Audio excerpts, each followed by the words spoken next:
Ponni serial இன்னைக்கான எபிசோடில் சந்திரசேகர் குடும்பத்தில் இருக்க எல்லாருமே ஸ்டேஷனில் நிற்கிறாங்க. அப்போ சக்தியை வந்து அடித்து இழுத்துட்டு வரதை பார்த்துட்டு சந்திரசேகர் சண்முகம் எல்லாருமே ரொம்ப ஃபீல் பண்ணுறாங்க. என் பையன் மேலே எப்படி நீங்கள் கை வைக்கலாம் அப்படின்னு சொல்லிட்டு சந்திரசேகரும் சண்முகமும் கேட்குறாங்க. போலீஸ் மேலே கையை வச்சா சும்மா இருப்பானா, அதுவும் ஏன் மேலே கையை வைக்கிறான், அதனால தான் அவனை இப்படி பண்ணேன் அப்படிங்கிற மாதிரி அவர் தெனாவட்டா சொல்கிறாரு. ஒரு பக்கம் ஜெயா வந்து ரொம்ப ஃபீல் பண்ணி அழுறாங்க. என்னால் என் பையனை இப்படி பார்க்க முடியல, தயவுசெய்து அவனையாவது வெளியே கூட்டிகிட்டு போங்க அப்படின்னு சொல்லிட்டு சந்திரசேகர்கிட்ட கேட்டுட்டு இருக்காங்க. சக்தியை வந்து அதுக்கப்புறம் ஜெயிலுக்குள்ளே போட்டு அடைச்சிடுறாங்க. அடுத்த சீனில் பொன்னியை காட்டுறாங்க. பொன்னி வந்து ஒரு வண்டியில் வந்துட்டு இருக்காங்க. ஒரு கிராமத்தில் இறங்கிட்டு அங்கே போய் தண்ணி கேட்குறாங்க ஒரு கடையில். அவங்க மோர் தான் இருக்குது அப்படின்னு சொல்லி கொடுக்குறாங்க. அப்போ பக்கத்தில் 2 பேர் பேப்பர் படிச்சுட்டு இருக்காங்க. அதில் பொன்னியை காணவில்லை அப்படின்னு சொல்லிட்டு ஃபோட்டோவோட போட்டிருக்கு.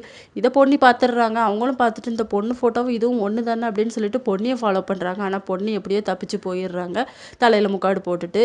அடுத்த சீனில் சந்திரசேகரும் சண்முகமும் வந்து ஒரு வக்கீலை பார்க்க போகிறாங்க. ஆனால் அவர் வந்து என்னால் அந்த கேஸில் வாதாட முடியாதுன்றாரு. அதுக்கப்புறம் மனித உரிமை ஆணையத்துக்கு போய் அங்கே போய் அந்த லேடிகிட்ட போய் கேட்குறாங்க. அவங்களும் சரி நான் வரேன் அப்படின்னு சொல்லிட்டு ஸ்டேஷனுக்கு வராங்க. இதோட இன்னைக்கான எபிசோட் முடியுது.